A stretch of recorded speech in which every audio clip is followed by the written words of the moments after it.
Oke, kali ini kita mau bedah salah satu cerita transformasi paling menarik di dunia bisnis Indonesia, yaitu gimana caranya Indosat, yang kita kenal sebagai raksasa telekomunikasi, sekarang lagi berusaha merombak total dirinya menjadi perusahaan teknologi berbasis AI. Ini bukan sekedar ganti logo loh, ini soal mengubah DNA perusahaan. Yuk kita dalemin. Nah, pertanyaannya kan jadi gini, di tengah pasar yang perubahannya secepat kilat, gimana caranya perusahaan segede Indosat bisa tetap relevan? Gimana caranya mereka nggak cuma bertahan, tapi justru menemukan kembali jati dirinya? Karena permainannya sekarang udah bukan soal adu banyak pelanggan, tapi adu pintar. Oke, ini dia peta perjalanan kita hari ini. Pertama, kita lihat dulu masalahnya, kenapa sih mereka harus berubah? Lalu kita masuk ke solusi utamanya, yaitu transformasi jadi AI Tech Co. Kita juga bakal lihat dari mana duitnya, yaitu lewat Fiber Co, terus gimana mereka bikin investor senang, dan terakhir kita timbang-timbang untung ruginya. Sip, kita mulai dari akarnya dulu ya. Untuk ngerti kenapa Indosat harus putar haluan, kita perlu paham dulu medan perang yang lagi mereka hadapi. Dulu kan, bisnis telco itu ibarat perang kuota murah. Siapa yang pelanggannya paling banyak, dia yang menang. Nah, sekarang ceritanya udah beda banget. Fokusnya geser ke layanan yang lebih premium, yang lebih personal, dan yang pastinya lebih efisien. Inilah yang bikin Indosat harus mikir ulang strategi mereka dari nol. Nah, coba lihat data ini. Penurunannya kelihatannya tipis ya. Tapi di level perusahaan sebesar ini, angka segitu tuh udah jadi alarm kenceng. Ini sinyal kalau mesin pertumbuhan yang lama udah mulai batuk-batuk. Model bisnis yang itu-itu aja udah nggak bisa diandelin lagi. Waktunya cari mesin baru. Dan inilah dia jawaban Indosat atas tantangan tadi. Mereka nggak nanggung-nanggung. Solusinya adalah transformasi total menjadi perusahaan teknologi yang otaknya itu AI. Terus, apa sih maksudnya AI Tech Co ini? Ini bukan cuma istilah keren buat marketing ya, ini perubahan fundamental. Coba bayangin, dari yang tadinya cuma jualan pulsa dan data, sekarang mereka bangun layanan-layanan pintar di atas jaringannya. Semuanya dikendalikan dan dioptimalkan oleh kecerdasan buatan. Dan ini bukan cuma rencana di atas kertas, lihat aja langkah konkretnya. Mereka bangun pusat inovasi AI bareng juaranya teknologi kayak Nvidia dan Cisco. Mereka tanam AI langsung ke jaringan radionya biar lebih efisien. Bahkan, mereka sampai jualan otaknya AI, yaitu GPU, sebagai layanan. Ini benar-benar fondasi baru yang lagi mereka bangun. Ujung-ujungnya, semua inovasi ini harus jadi duit kan? Nah, targetnya spesifik banget.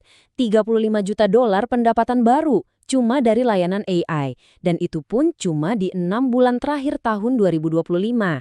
Angka ini nunjukin keseriusan mereka. Inovasi ini harus cepat-cepat jadi pemasukan. Kutipan dari sang CEO ini, intinya menyoroti dua hal yang harus seimbang. Di satu sisi, investor yang udah naruh duit harus tetap dapat untung. Di sisi lain, proses transformasi besar-besaran ini nggak boleh berhenti. Nah, menyeimbangkan dua hal ini, itulah seni dan tantangan terbesarnya.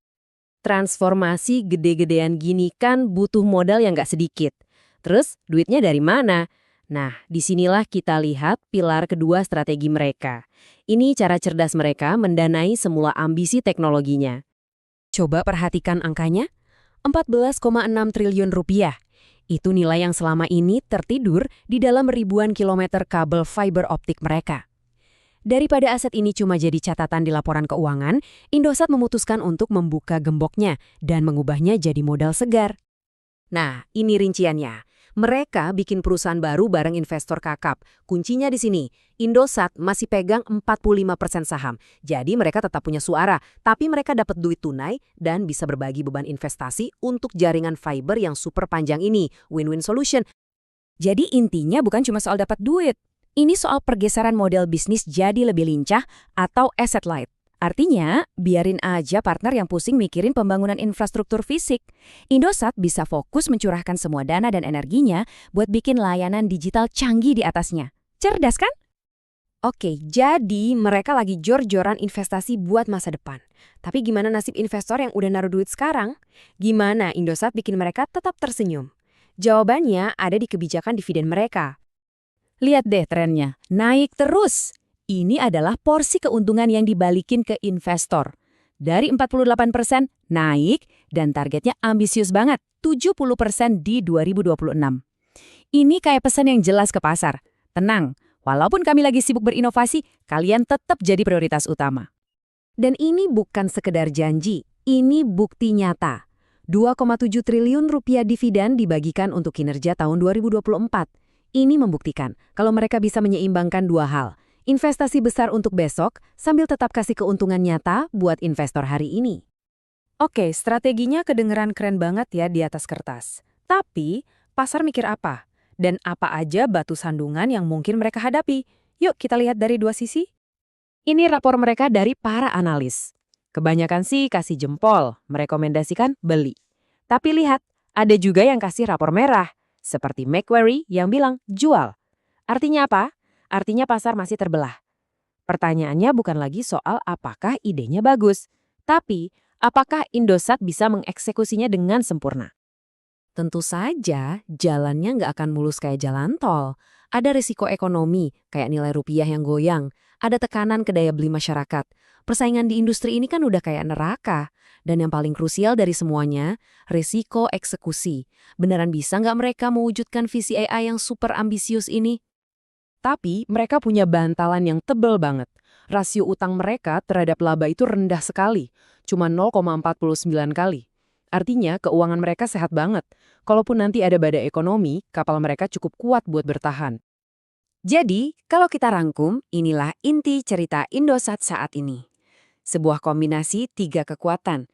Visi AI sebagai kompas penunjuk arah, manuver finansial cerdas sebagai bahan bakarnya, dan komitmen ke investor sebagai jangkarnya. Ketiganya harus jalan bareng. Dan pada akhirnya, ini semua membawa kita ke satu pertanyaan besar. Jangan-jangan apa yang kita lihat di Indosat ini bukan cuma cerita tentang satu perusahaan, tapi ini adalah gambaran masa depan industri telekomunikasi itu sendiri. Sebuah masa depan di mana batas antara perusahaan telco dan perusahaan teknologi jadi makin kabur, bahkan mungkin hilang sama sekali.